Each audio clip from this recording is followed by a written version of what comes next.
Hello everyone, how are you doing? This is MD Tech here with another quick tutorial.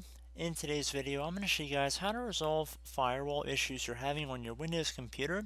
So if perhaps you had a malware or virus infection, or there was something that got into your computer and maybe messed up some of the registry permissions, this tutorial should be able to hopefully resolve issues you're having with your firewall.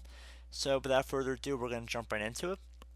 So I want everybody to navigate over to majorgeeks.com. There's a nice file on this site from tweaking.com which will repair Windows Firewall issues. And I'm going to redirect you to this page. It has been downloaded at the time of this recording almost 100,000 times. It is a free application. There should not be any ads or bloatware with it either. So we're just going to download it from Major Geeks here. And I would recommend that you just follow along with where I'm going in this tutorial. So you might have to be patient, and we'll take a second. So once it's done, I'm going to open up the executable here. I'm going to run the file. It should be a verified publisher. I know I kind of went through a little quick back there, but you can see it was verified, as well as you can see on the user account control window here. It should also say verified publisher, Tweaking LLC. You want to make sure it says that and you're not downloading some other application that might have been on that web page. So again, just be cautious. You want to make sure you're downloading this specific file, and it should appear like this on your screen. So select yes. And now you want to select the start button right here.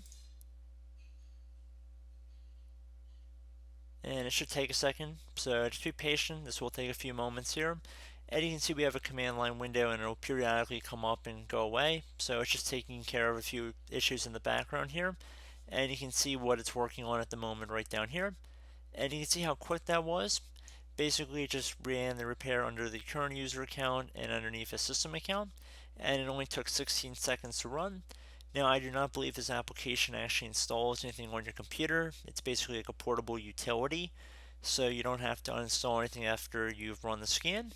So I would hope that you guys restart your computer after running this utility just to make sure that it was able to take effect. And once you restart your computer, hopefully your firewall should be resolved.